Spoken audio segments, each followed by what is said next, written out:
crystalline grid has 4 portals. They're extremely important, and it's very important that these stay filled with love and stay cleared. One portal is 2 rivers, the Tigris and Euphrates. If you know your geology, you'll know where they are. One represents the male, one represents the female. Then we move over to the Ganges. Then we move over to the Amazon. And then we loop around to the United States, to the Mississippi. No wonder New Orleans was levels and levels and levels of stuff that could no longer be buried. United States to the Mississippi. No wonder New Orleans was levels and levels and levels of stuff that could no longer be buried. It was the job of that river to open up the consciousness. I would like to sing tones. I never know what's going to happen, but I've been asked to do some tones, and allow these tones to touch your heart, to touch that inner child within your heart, to bring you into that feeling of love, gratitude, thankfulness of connecting to your real self, the divine inner child of you. And as you feel the ascended to these portals, Tigris, Euphrates, the Ganges, the Amazon, and the Mississippi, send it through as iridescent rainbow light if you wish, iridescent rainbow mist, but always send it through with a feeling, with that energy, with the emotion of the love that you feel when you touch that precious divine.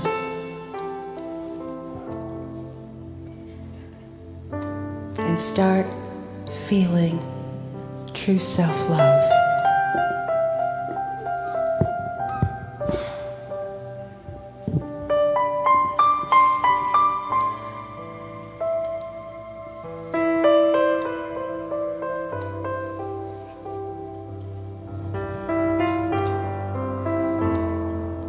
When I was a child,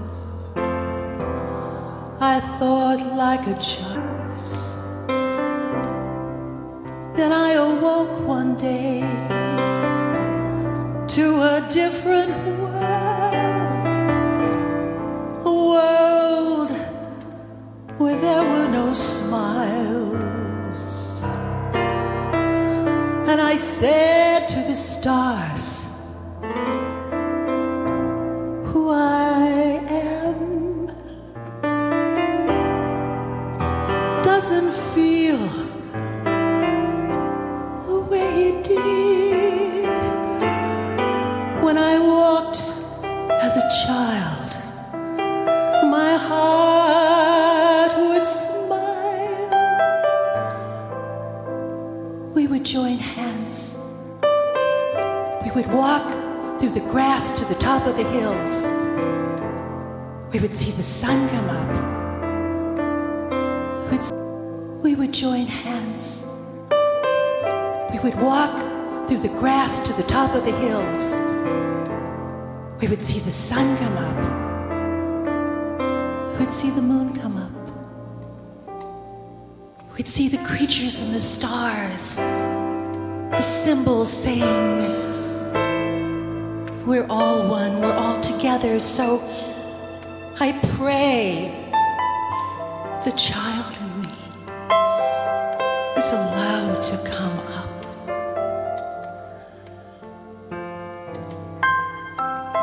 And play again with the stars, with the stars. With the earth, with the angels, with the waters, our planet. With the stars,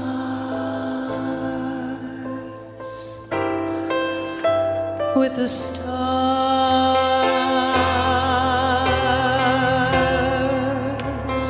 through the cosmos, to the center of the star, where the great golden goddess Aurora Oma comes to us. Let us ride on her gown, her gossamer gown, smiling down at the planet, seeing peace and joy, love, support, oneness on the planet, and shining down, there is love, always, showing the never-ending twinkling of the stars,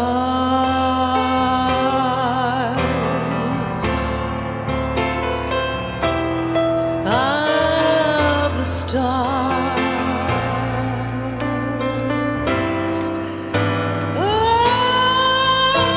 of the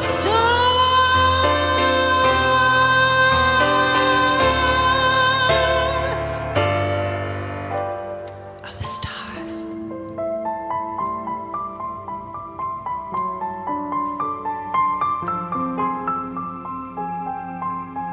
And so it is.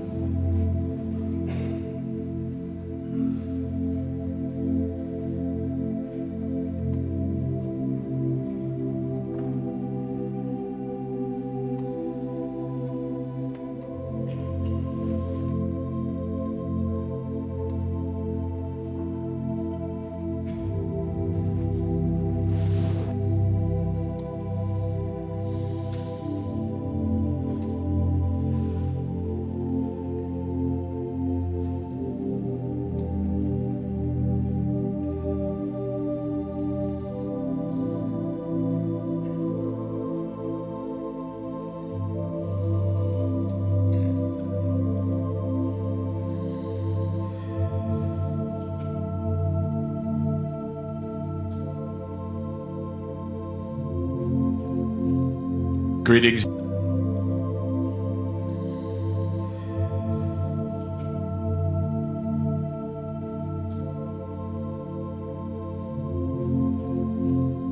Greetings, dear ones. I am Cryon of Magnetic Service.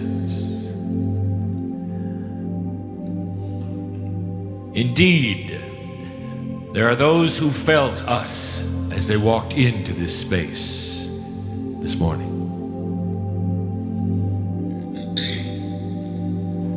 But we have not left. We've not left you.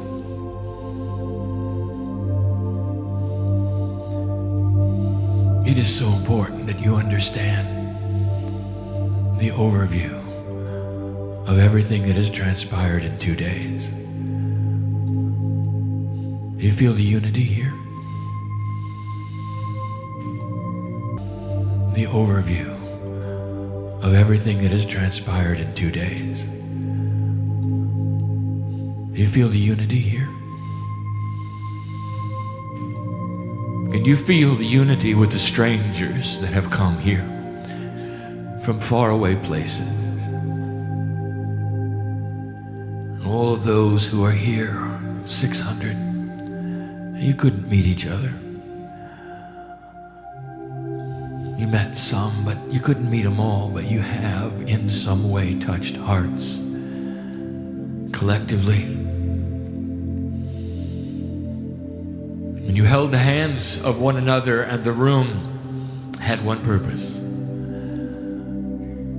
What do you think that light was like?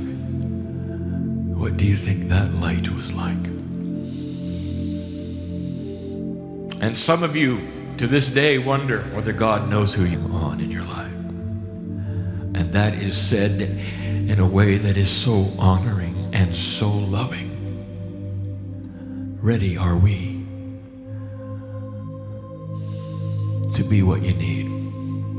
Ready are we to walk next to you in what you think are dark times. Ready are we to expose your power.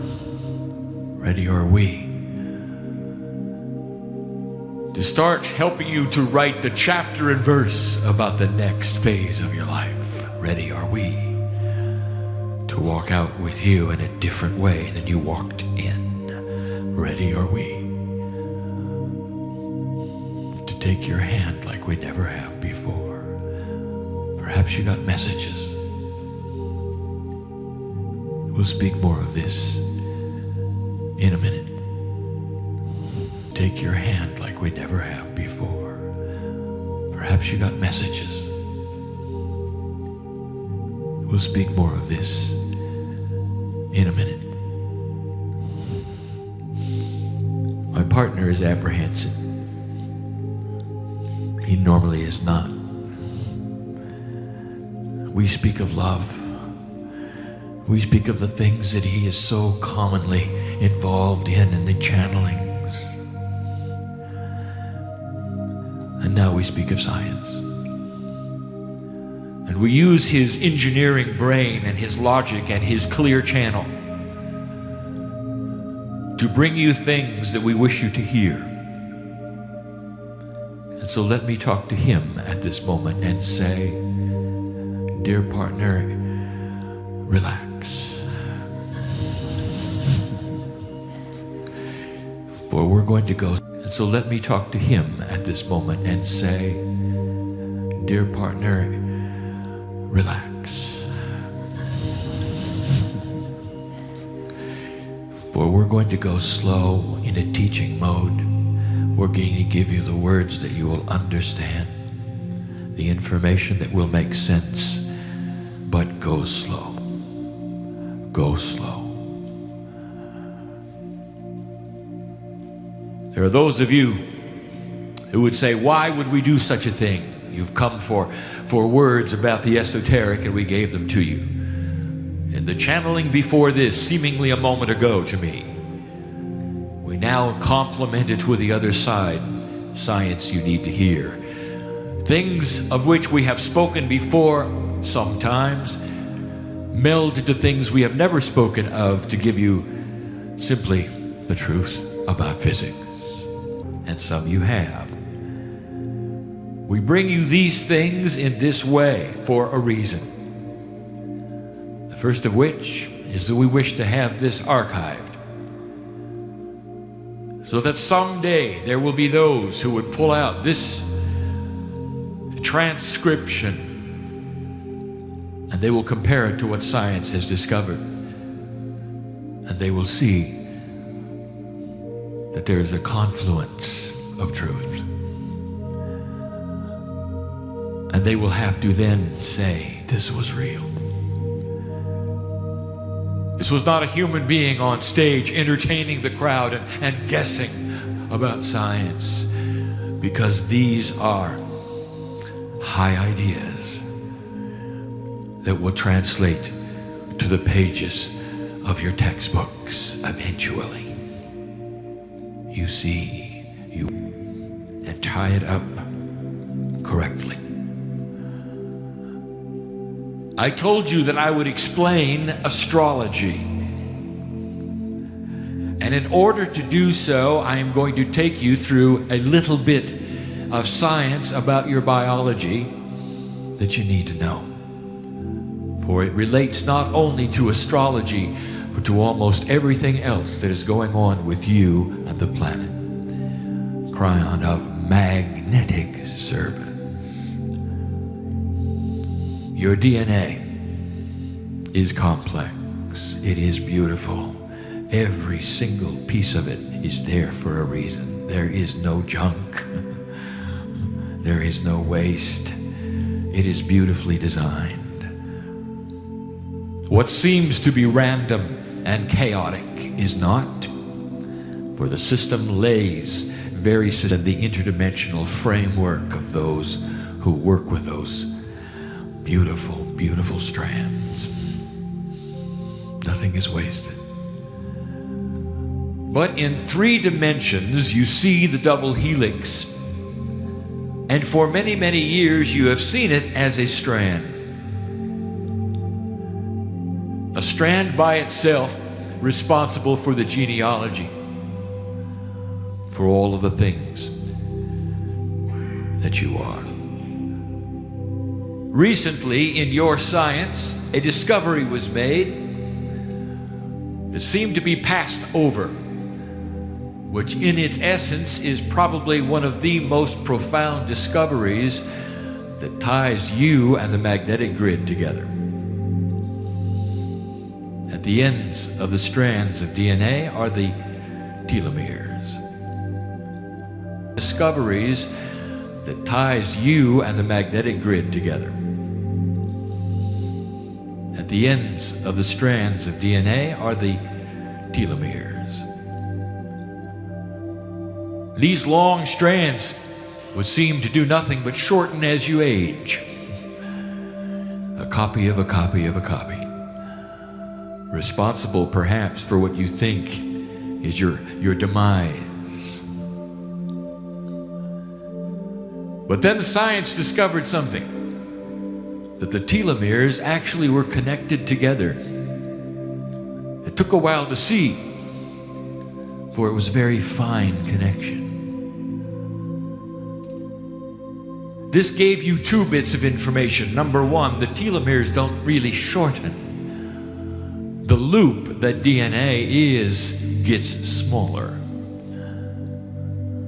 But in this loop, you now have an attribute of current. You see, the human being is a bioelectric device. And your brain and the synapse and your muscular reactions, all with the neurons that fire the impulses, trillions of them, that make your body work. And so the electrics of the body suddenly are involved in the DNA, for there is a current that travels through the loop. It is minuscule, hardly detectable, even by the finest of your instruments. So the first thing we will tell you is this: scientists, look for the current, for you will discover it is there. Not only that, you will discover that the current flows in a way that is so city, almost like a superconductor DNA is in a loop. Current flowing through a loop. Oh, I told you, my partner, this is going to be familiar to you. This is something you even understand, and you will understand as we present this. Current through a loop creates a magnetic field. DNA has a magnetic field, all of its own. Oh, it's small, but you take trillions of those parts in the human body, all of whom then have a magnetic field, and the whole human being becomes magnetic. And so there you sit and there you stand with scientific evidence that the human being's DNA actually has a magnetic field. And this tells you something else. And so there you sit and there you stand with scientific evidence that the human being's DNA actually has a magnetic field. And this tells you something else. That if there is another magnetic field around it or close to it, something will happen that is known even in your basic electricity, and it even has a name, and it's called inductance. Listen. Inductance is that magic space where 2 magnetic fields collide and intertwine, where communications happens, where things are passed from one thing to another. In your electricity, it is used daily in almost every apparatus you have. Inductance.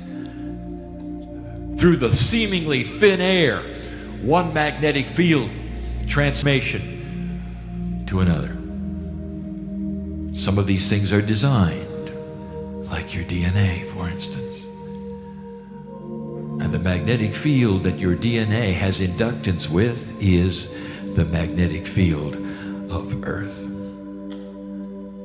Now rewind with me to the information that we gave you in 1989, and we said that the Earth has a magnetic field that postures your consciousness. We told you this information, that if you were to go outside of this magnetic field, that you would be eventually in dis-ease. You cannot live without it. We now challenge you yet again, and we tell you this has not changed at all. This fact has never changed. And we ask scientists to look at some very interesting at all. This fact has never changed. And we ask scientists to look at some very interesting attributes, and they're there waiting for them to discover. Look at what happens when you take a human being, even slightly outside the magnetic field. They go into disease. There have been laboratories that you have placed on your poles, which are research laboratories that scientists live in for numbers of months. At the poles of the Earth, you have a neutrality of confluence, where what you would call the influence of the magnetics is one polarity or the other. So there is a singularity at the North Pole and a singularity at the South Pole that is not balanced. Is far, far greater than it should be in the normal curve of human health. For they sat outside of the balance too long, and they've paid the price. Those who were in orbit for great numbers of days, even months, were slightly outside of the magnetic field that you are in now. And you can see the same thing there. Look at their bone marrow. Look at their immune system and see that it begins to fail when they get outside of the magnetic field. The magnetic field is there. It works with your DNA in ways that you do not know. It talks to your DNA. I am crying of magnetic service.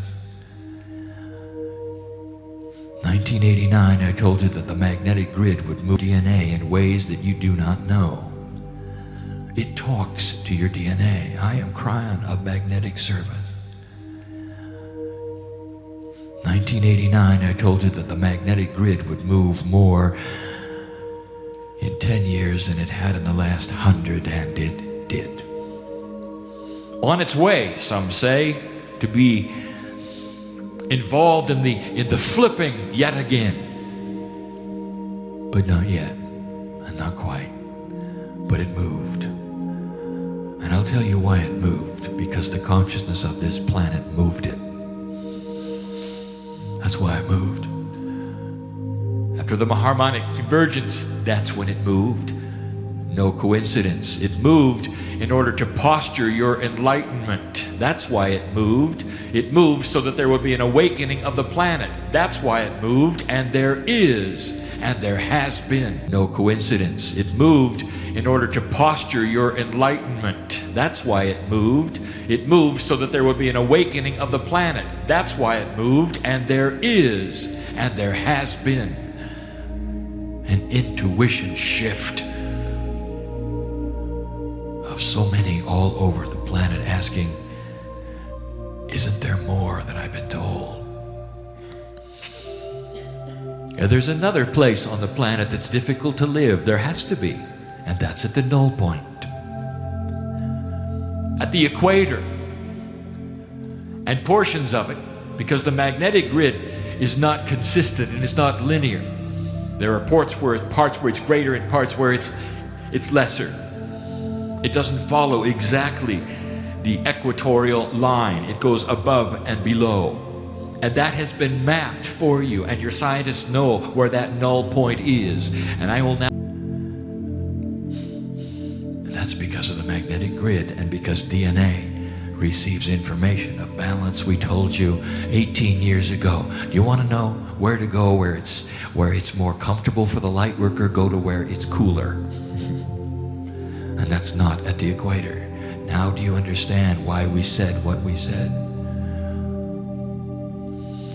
That's science. And we sit here saying, go ahead, scientist, take a look. Take a look. Because you're going to find some synchronicities that you did not expect. If you're going to travel to the stars, if you're going to travel to the planets, you better take your magnetic field with you in a simulated mode. Match it to what the Earth gives you for those days, those years. Sit in that cocoon, or you'll not make it. Take it with you. This is yet to be recognized by those who plan to go to the planets and to the stars. So here is the invitation to the scientists. Take a look, for it is biology, and it's balanced best, and you need the magnetics for balance. Now, let's talk about astrology. If you have gotten so far what I have said, and you understand that you as a human being are always influenced by the magnetic grid, and that it was designed that way for communication, I would like to reveal to you what is landing upon the magnetic grid that might be that communication. Oh, there's a lot. I'll just give you the one. At the center of your solar system is your sun. Center of your solar system is your sun. Your sun is being patterned magnetically with gravity every second of the day. You cannot separate gravity and magnetics. They are two twins of the same attribute in science, yet to be understood as they relate to one another. Light is involved as well, for it is interdimensional. Any attribute of anything that can be two places at the same time is interdimensional, and light can have that attribute. At the center of your solar system is your sun, and it is sitting there with the planets pushing and pulling upon it as they move around it. Imagine the force of the tug upon the sun of all of your planets and the various alignments that they go through. Imagine for a moment that you could see gravity and the incredible forces of gravity as strings out to the planets pulling upon the center of the sun. It is affected. It is patterned daily, all of the time, every moment. This patterning is an interdimensional patterning of the sun. It changes attributes, it does, because of the pushing and the pulling of the planets upon it. Therefore, you might say that these attributes are different every moment, depending upon where the planets are, and you'd be right. Think of what the attributes of this pushing and pulling do to the sun when the planets line up in a row. Think of what happens when there's what you call the seeming retrograde.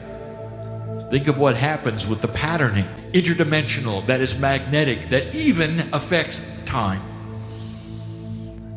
And the sun blasts that solar wind at the earth all the time. Coming at you, the solar wind, all of the time, all that time. That is the information of the patterning of the sun being delivered to the magnetic grid of this earth. And if you doubt that, then go look at the aurora borealis.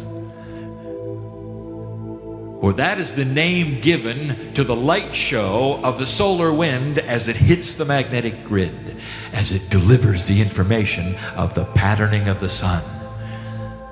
And when it arrives here on the grid of the planet, that patterning is then transmitted through inductance to your DNA at birth. Inductance to your DNA at birth. you get a pattern. Aquarius, Pisces, Cancer, you get a pattern. And the pattern is reflected of the alignment of the planets at the moment of the birth. The pattern is retained in your DNA as a life force that we have spoken of yesterday when we talked about the seeming chaos of the energy in an interdimensional area. It affects you. And so from then on, you are susceptible and changeable with those patterns as they align in your solar system. And that's called astrology. There are those as they align in your solar system. And that's called astrology. There are those who say, I don't believe this. Did you know that even the gravity without the solar wind affects your DNA? Did you know that? We have just given you information that you are susceptible to the patterning of interdimensional orbital mechanics. And there are those who said, I still don't believe it. All right, I will ask you this. How do you explain the full moon syndrome?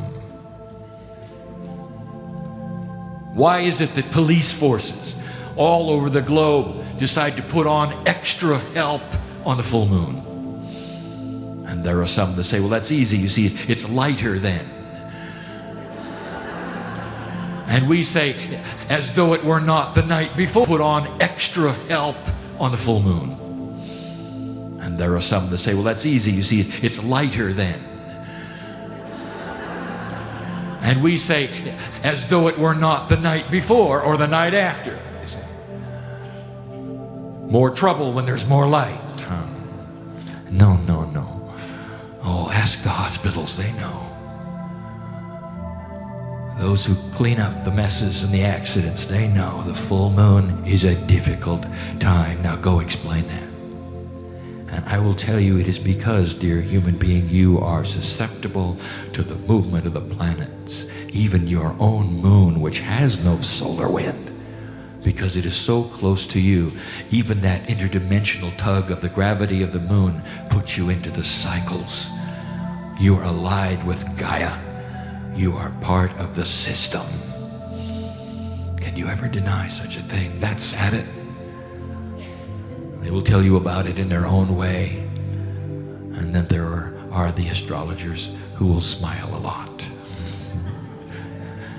And so you see, and they'll say, you say, it isn't evil at all, is it? It's not a cult at all, is it? Now it's science. Now it's okay. That's astrology. Could it be that simple? It's not simple. It's grand. It's grand. Now you will understand, astrologers, why we told you 18 years ago that there would be a difference in the charts that you must rectify before and after to find out what has taken place within the energy shift and the magnetic grid shift between then and now. We talked about a 3-degree influence in your charts between now and the year 2012. Those 3 degrees do not all occur in the magnetic grid shift between then and now. We talked about a 3-degree influence in your charts between now and the year 2012. Those 3 degrees do not all occur in one house. Those 3 degrees are a culmination of the house shapes opening and closing in a new configuration. Go ahead, do the rectifications and see what we mean. Do the overlays before and after, and you will discover through those clients that you have had charts done on then and now what is taking place and how these are shifting and changing. And the world-class astrologers know that it is changing. Even astrology is dynamic, for it's related to the magnetics. Indeed. Now my partner says, well, that was easy. It's easy. Well, this next one won't be.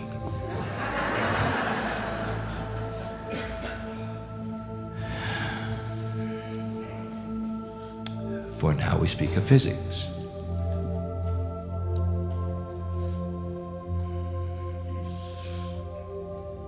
Let me give you some history. Let me tell you about a conundrum.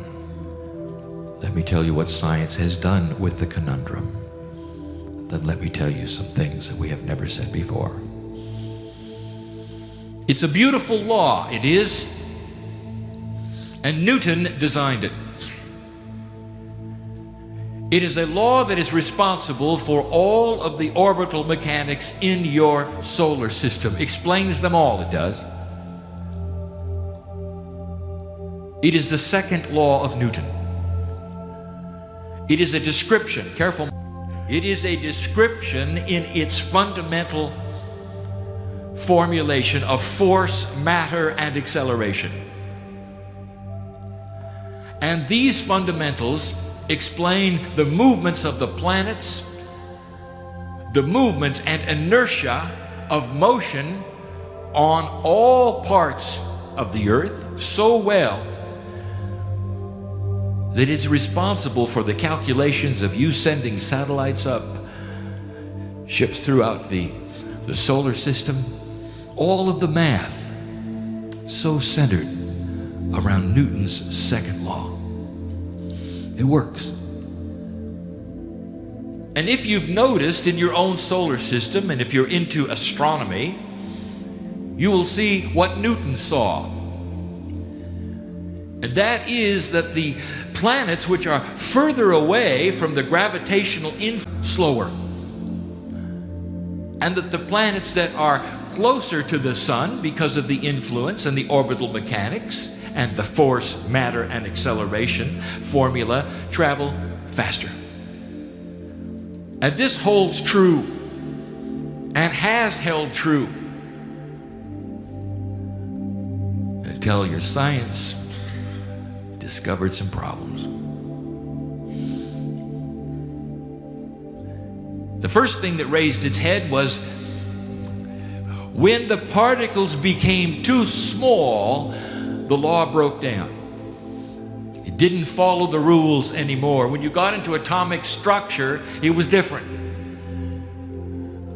This was actually the reason for the birth of the quantum physics, the explanation of the small and the very small, and the theories that would go with it. And it was okay. It was okay with science. They said when things get super small, there has to be a difference. Not only that, human beings have the ability to experiment with the super small, with their atomic accelerators, where their protons and antiprotons, colliding them at almost the speed of light to see what happens, to see what the particles are. They could experiment with it. They could get the laws of small particle physics. And even if it didn't match Newton's second law, it was okay, because after all, you weren't dealing with planets and stars. It was okay. Until recently, when they started looking at the very big. Galaxies don't work that way. When they started looking at the very big. Galaxies don't work that way. Recently, within the last decade, as the optics of the telescopes became better and better, they discovered the pieces and parts of galaxies could be seen rotating around the center. And to their shock, they discovered that they were in what is called a flat rotation mode. For me to explain this to you, go slowly, my partner. If you were to take a disc and put some pebbles upon the disc, close and far from the fulcrum or the center, and then gently rotate the disc, you will notice that all of the particles you put on the disc rotate in tandem together, keeping their influence with each other. In the mathematics, they said something is creating an energy we cannot see, which is pushing upon the matter in a way that is messing up Newton's law. We don't know what it is, but we cannot see it. It is unseen energy creating this system, which we now are realizing is there. There is energy we cannot see, therefore it's in the dark, and it's got to be dark matter. Dark matter isn't really dark matter. It is the scientific definition. Go slow, my partner. For missing energy. That's all it is. Something is pushing and pulling in ways that do not follow the orbital mechanics of the classic Newton's law. How can that be? Now the conundrum is there, that do not follow the orbital mechanics of the classic Newton's law. How can that be? Now the conundrum is there. The very small doesn't work well, the very big doesn't work well. Your solar system seems to be fine.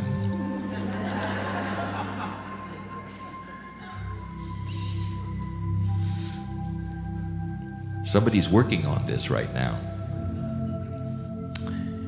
Newton had an assistant who was very involved in his work, helped him a lot, he did. Esoteric it is. The assistant is alive today, and he's an astronomer, of course. And he's very close to figuring this out. I'm going to tell you why. I'm going to do my best to give this to my partner in a succinct way so that you will understand the physics.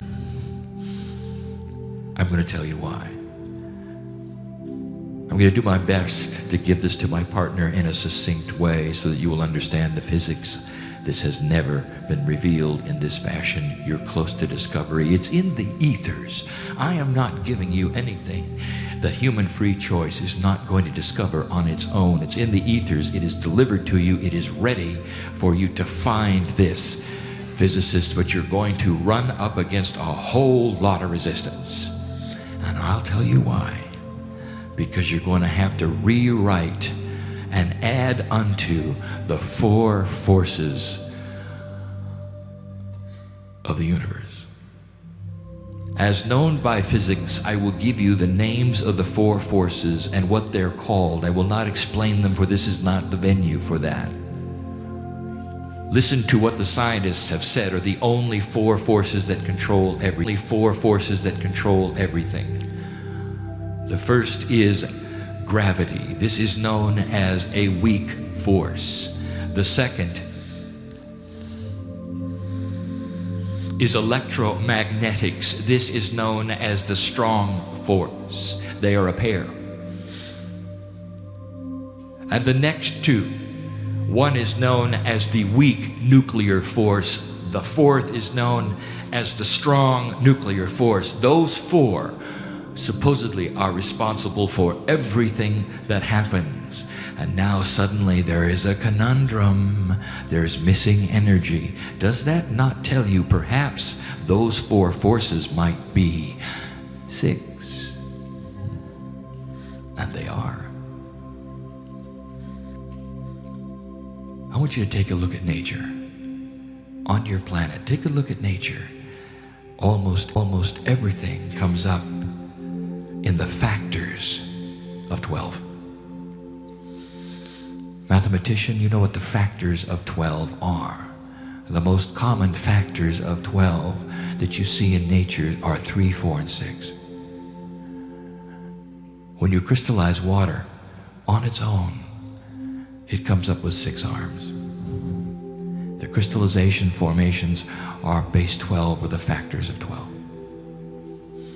We have told you for many, many years that the elegant science of physics should be base 12.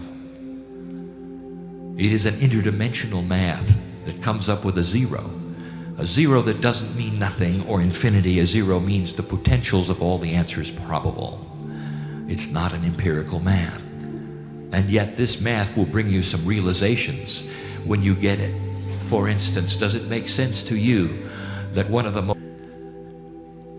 We happen to know that on one of your spacecraft, to communicate with anybody who might find it, you put that number, pi, right on the chart on the spacecraft.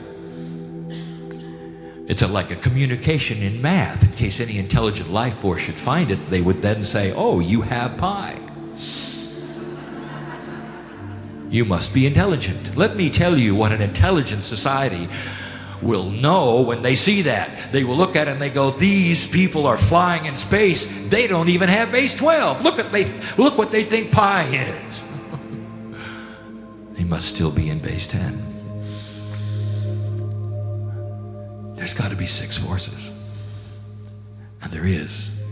And before I tell you what the other 2 are, and I give them attributes, not names, because they will be named according to what science wishes to name them, and they will then explain dark. And before I tell you what the other 2 are, and I give them attributes, not names, because they will be named according to what science wishes to name them, and they will then explain dark matter. Oh, listen to this. There's a difference between a galaxy and a solar system. A big one. Newton, listen up. At the middle of a solar system is ordinary mass. No matter how big or how small the sun is in any solar system, it represents ordinary mass. When you get into the giant systems such as galaxies, that's where the magic is, and that is where the discoveries are. Years ago, we told you what was in the middle of each galaxy that would cause the rotation. Even before it was notated in science, we said there is something in the middle that's interdimensional. We told you what was in the middle of each galaxy that would cause the rotation. Even before it was notated in science, we said there is something in the middle that's interdimensional, a black hole. Some years ago, we then gave you the rest of the story. We said there are twins in the middle of each galaxy. There are 2 attributes. One you call the black hole, and one you cannot see. They are a push-pull system of interdimensional energy. The missing piece of the forces of the universe and the energy that surges back and forth. Now stay with me. I'm going to give you some pictures in your mind for this. Let me tell you what happens when you have this kind of an interdimensional energy in the interdimensional force. You now have the 6. You have gravity, you have electromagnetics, you have strong and weak nuclear, and now you have number 5 and number 6, which are strong and weak interdimensional force. Here it comes, the interdimensional portions that the string theorists said are there. Every galaxy has a push-pull system. Every galaxy in the middle of it has a twin. There is a twin system. You only see one. Because you're convinced it's invisible, it's black hole, no light escapes, therefore it must be singular, one thing. How 3D of you. It is not one thing. It's a beautiful double eye of a needle. Now listen. When you start mapping the universe and you see how the galaxy, double eye of a needle. Now listen. When you start mapping the universe and you see how the galaxies are really put together, you already know they're not random. Isn't that interesting? Wasn't what you call the Big Bang supposed to be something that random distributed everything from almost nothing? So why is there a pattern? This is the beautiful part, dear human beings. There is a pattern in the seeming chaos of an interdimensional event, which was Big Bang was an interdimensional event. Picture with me for a moment a giant needle and thread, 2 of them, one that goes into the black hole and one that comes out of it. are interdimensional strings of force that then connect themselves to the other galaxies, weaving in and out of their centers, which are a double-eyed black hole, a push and a pull, an interdimensional force of which you are not aware of yet. And they then thread to another galaxy and to another and to another. Now see that quilt work having a symmetry and a purpose. If you could look down the middle of it into the middle of the universe from a certain angle, you would even have the symmetry of a mandala. The galaxies are shaped beautifully. The symmetry makes sense. It's base 12. We challenge you to find this. And those seeming threads that go in and out of those galaxy centers with this new force I have just described. 12. We challenge you to find this. And those seeming threads that go in and out of those galaxy centers with this new force I have just described. It's a lattice. It's a lattice. It has symmetry, it has purpose, it has beauty. And it's the missing energy of the universe. The dark matter that everyone looks for is not in the empty spaces between things. It's in the strings of the interdimensional force between galaxies. Purposefully put there. Oh, it's a wonderful system. You only see randomness now. You don't even have the forces listed, but you will. I've spent enough time on this. You'll know you heard it here first. This is technical. Don't worry, my partner. I'll give you the picture. For years, astronomers have been putting special lenses on the telescopes of choice in order to give them different kinds of views of the universe. The collection of ordinary light is passé. They now wish to collect radiation. They wish to have the spectrometry. Go slow. So that they can tell what things are made of. They would like to measure the coming and the going of the speed, so they will have red shift or blue shift things. For years, they have been putting special lenses on their telescopes so they can see not light, but everything else.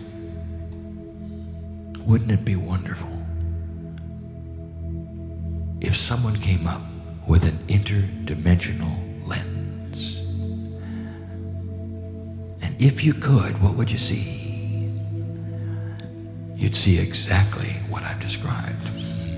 You'd be able to see the twinness of the center black hole, that it's not one thing, it is two, because you're not looking at light anymore. You're looking at gravity and time and the warping of them, and you'll see the in and the out. You'll see how they relate to the other, because you will see the strand connecting the galaxies very clearly. Wouldn't that be wonderful? It would explain the missing energy. You'll see how they relate to the other, because you will see the strand connecting the galaxies very clearly. Wouldn't that be wonderful? It would explain the missing energy. It would give the scientists the reason to increase the 4 forces to 6. And it is doable. And I'm going to tell you what it looks like, almost. Number 1 hint, you cannot put it on the lens. It must go as close as it can to the receiving device. In the case of an optical telescope, that is its mirror. In the case of a digital telescope, that is its digital eyeball. That is to say that this lens cannot go anywhere but the focal plane. That will be meaningful to those who build telescopes. It must go there where the focus is collected. This lens together by incredibly strong magnetics. And it's very cold, and those are the hints. And when you develop it, and when it's there, and when you turn it on, there will be the next step in astronomy, a revolution, a revelation. Physics will change, your reality will change, and I'll tell you why. And this is the last point I make in science before I close. I'll tell you why. And that is, when you look at interdimensional things, one of the unexpected things you're going to see is life. Yes, you stick out because of your life force. You can look into a galaxy, and the ones that glow have life. How about that one? And everybody can get scared. Inevitable. That is our science channel. Listen. In a moment, you're going to leave. You're going to get up out of the chair, and you're going to go away. And some of you will be sorrowful. And you'll say, you know, if there were only a way we could just hold this energy. I really like this, you might say. I want to tell you, we have that in common, dear human being. We really like this too. It begs the question, who came to see whom? You see, we give excuses so we can spend the time with you. We say we're going to give a science channel, an esoteric channel. That's just so we can sit with you, you know. You want to be here because you're interested. We want to sit with you, you know.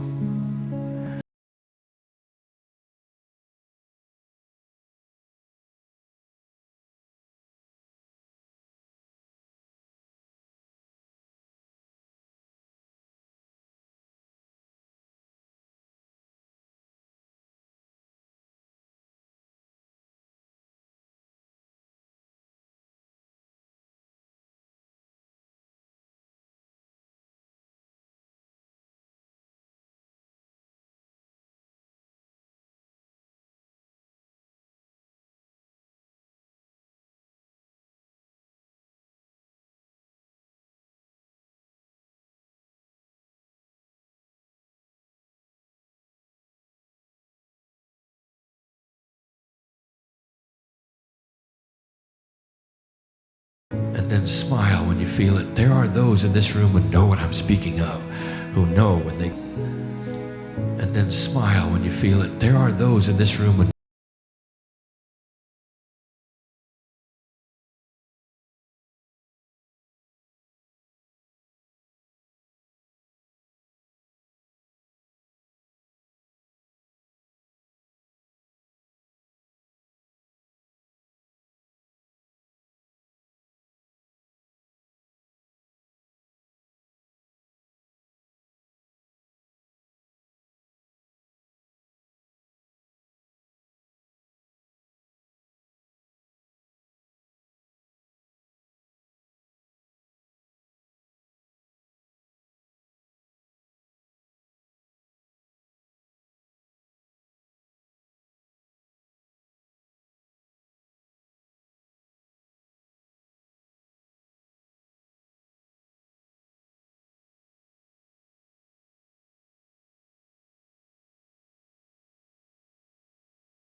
And so it is.